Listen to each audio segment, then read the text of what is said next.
Well, good day 4C. We're back to another video lesson here, and this one's shouldn't be a problem either because we're going back all the way to perimeter and area of simple shapes. So we'll brush up on how to find perimeter and area and make sure you remember what perimeter and area even mean. So starting with that, we're going to recall that perimeter is the distance around a two-dimensional shape. So as you can see here, I've got nothing filled in the center. It's a linear distance around the shape. And area is the space inside the shape. So if you're doing application problems for this kind of thing, anything where you're calculating the outside of something, like say you're putting fencing or a border around something, that's all talking about perimeter, and you would need to use the perimeter formulas. Whereas area, if you're doing carpeting or if you're seeding a lawn or something like that, it's all the space that's inside. Painting a wall, that's all the space that's inside. So you would need the area formulas to calculate the appropriate the amounts for those kind of things. So looking at our steps here, these are a few things to remember when you're working with perimeter and area. You want to ensure that all units are the same, not a combination of units. So if some of the units are in feet and others are in feet and inches or things like that, you need to make sure that you have everything in the same unit. Or if you've measured in yards in one spot and feet in another, better make sure that those are converted before you start. If the units are not the same, convert them to the same type. Okay, so that goes for centimeters and meters as well. Number 2, identify the shape and find the formula for the shape. Now we're soon going to flip to a page of formulas, so you've got all the formulas in your book, and remember that you're going to be have an open book test, so that's where you'll find all of the formulas for this. And the third thing to remember is that you need to identify the measurements needed. So remember that formulas that use height, that you usually need a vertical height for them. So height means vertical, straight up and down, distance between things. We'll be looking at stuff like that. And sometimes you may need to find missing information. For instance, you might have to use the Pythagorean theorem if you have, here I'll just sketch it quick. If I have something like this, and I want the perimeter of that, and I know this distance and this distance over here, I might not be given this one, but I could use the Pythagorean theorem by knowing that you can section that off like that and be able to find the hypotenuse of that right triangle. So sometimes you may need to do that kind of thing first. So you might want to pause the video here to have some time to copy those down. I'm just going to carry on over with the video, and we'll just take a quick look at the formulas. So we've got a rectangle. That's going to be the very basic one, and I hope you don't actually need to look at this. A rectangle is pretty darn easy. You just add up all the sides for the perimeter, and you just multiply one side by the other for the area. But it's right here if you need it. Just add up all the sides. You've got 2 lengths and 2 widths, or you can just add the length and the width and multiply by 2. It's the same thing. And area is length times width. Now, parallelogram is almost exactly the same as a perimeter. The only thing that you have to remember or almost exactly the same as a rectangle, excuse me. The only thing you have to remember is that the perimeter uses the slant when you go around it because it's still the area, the distance all the way around. Whereas when we're talking about the area, it doesn't use the slanted piece. In this case, it's the height. Remember I said in the last slide that height was a vertical distance. Well, it's the space in between the 2 parallel sides on this parallelogram. And you could have a height going the other direction too. We could have a height going this way as long as it meets at a 90-degree angle, but you're probably not going to see it drawn that way very often. Same with the triangle. A triangle height is straight up the center of a triangle. And if you have a triangle that is a right angle triangle, the base and the height are just the 2 sides that are perpendicular to each other that meet at that right angle. So a right angle triangle is really easy because the height is one of the side lengths. But triangles that are not right triangles, the height has to meet whatever you are using as the base at a 90-degree angle. And that's what this formula says, base times height divided by 2. The trapezoid is probably the oddest one that we're going to use, and it involves the height down the center as well. Again, perimeter is dead easy. You just have to add up all the sides that go around it. Notice that you don't add up the height in the middle, though, because it's not on the outside. So you just add up the sides around it. But when you're finding the area, you have to take, all trapezoids have a pair of parallel sides. So this A and the B are those two parallel sides, and the H is the distance between the two parallel sides. And so when you sub it in here, you just add your A and B, and whatever you get, you multiply that by the distance between them and divide by 2. And it doesn't matter if your parallel or if your trapezoid looks like this. That's a trapezoid. It's got one pair of parallel sides. Or if it looks like this one over here that has these parallel sides. It doesn't matter how they extend. It's the same formula for all of those. And for the circle is, for the circumference, is pi d, or 2 pi r. Remember that a radius is half the diameter, because the radius only goes from the center to the edge, and the diameter goes all the way across, going through the center. So we have pi d or 2 pi r are both the same, because d is actually equal to 2 pi. So that's how we get from that formula to that formula. And area equals pi r squared. So let's take a look at some of these. The first one is a circle, and it's a circle with a diameter of 6. So always look at your circle and understand what it's giving you. And this wants us to find both the area and the perimeter. So perimeter is circumference for a circle. And since we're given the diameter, we're going to use the formula that has diameter in it, which is just pi d. And so this is just 6 times pi. And 6 pi is actually not a bad answer to leave it as. This is an exact answer. But as you know, pi is like 3.14 approximately. And I'm fine if you just use 3.14. So 3.14 times 6 is 18.84. There's also a pi button on your calculator, and you could use the pi button, but it doesn't really matter to me. Now this is in meters. Always make sure your units are here at the end, and circumference is a linear distance, so it's only one dimensional, so we just put meters. Now for the area of a circle, the area of the circle is pi r squared.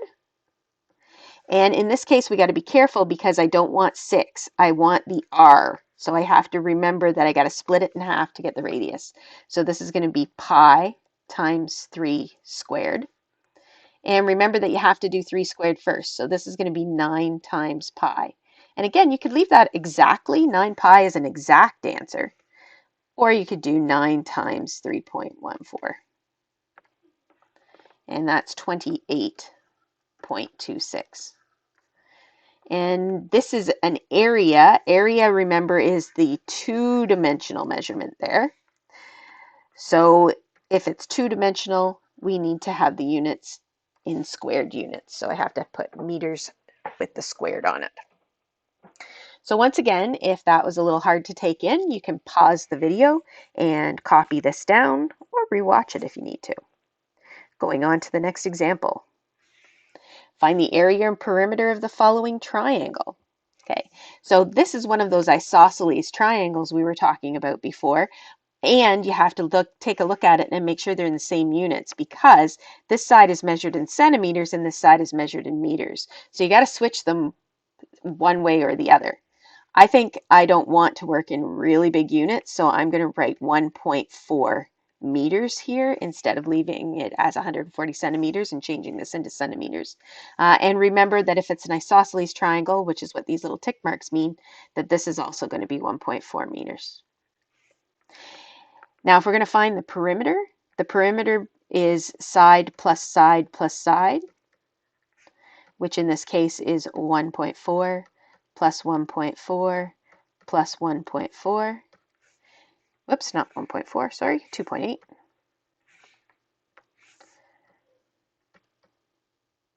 and 1.4 is 2.8, and then add another 2.8 and we get 5.6. This is in meters, and remember it's the distance around, so we don't have to change it to anything, it's just meters. The area of a triangle is base times height divided by 2, or a half base times height. It's all the same thing. And we don't have the height. So we're going to have to calculate that height. And I think we're going to find that this is a bad question because this side length and this side length add up to this side length, which means that that's not going to make us have a triangle. So I think what I'm going to have to do is change this to something smaller. Let's call that 1.8, which means that this is only going to be 1.8 there. And this will be 4.6 instead of 5.6. Sorry about that, folks, but you can't have a triangle where two sides add up to the third side. That just doesn't work. Okay. So if this is 1.8 across here, then this side length here is 0.9. And we can use 1.4 and 0.9 to find the height of the triangle using Pythagorean theorem because it is a right triangle. It's one of the reasons why we started with Pythagorean theorem in Spiral 1. It's because it's so useful in a lot of different measurement problems. So before we do the area, I'm going to go over here and try and find height. So let's put an H here. And I hope you agree with me that the height is not the hypotenuse. I've been given the hypotenuse of 1.4.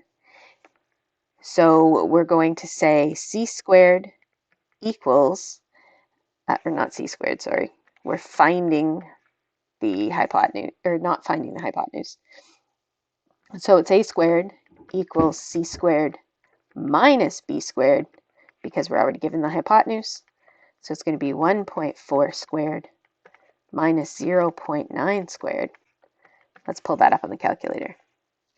1.4 squared minus 0.9 squared equals 1.15. 1.15. And that is a squared. So we got to take the square root, same as we always have with Pythagorean theorem. And a is going to equal square root of the answer, which is 1.07.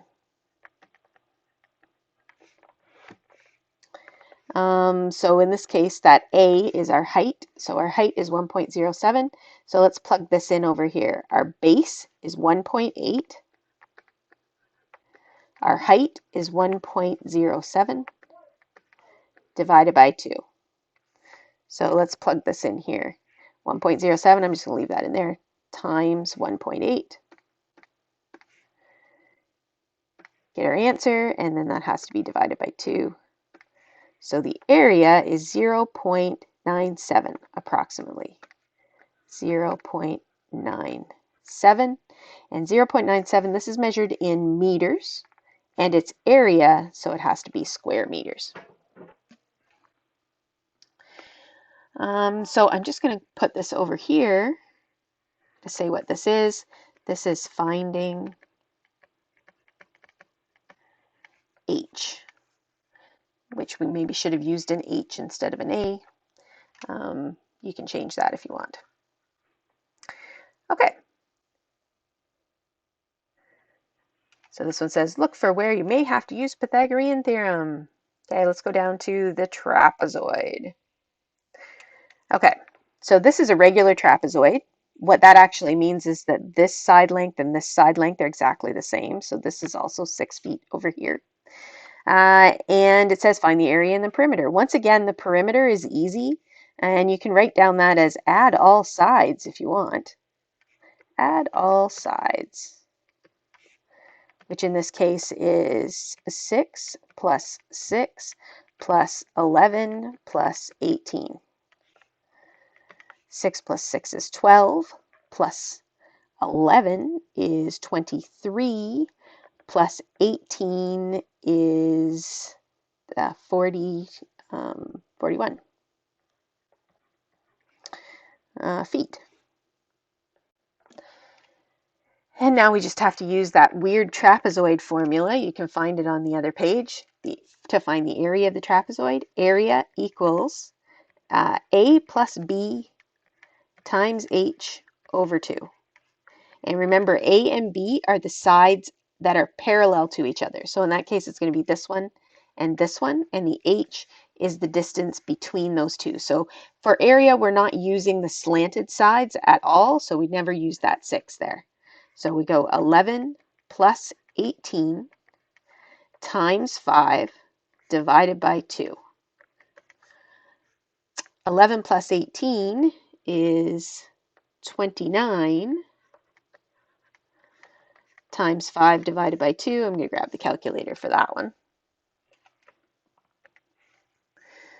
29 times 5 divided by 2 equals 72.5. Now, this is area, so it's in square meters, or not square meters, square units, which in this case are feet. So we can't use the little tick mark when we do that. We have to use FT for feet and put a little squared on it to show that it's square feet. And I think that's probably about got it. Just double check here. Yep, there's your homework. So take a look at your homework. Hopefully I will see you next class. And have a good weekend, everybody.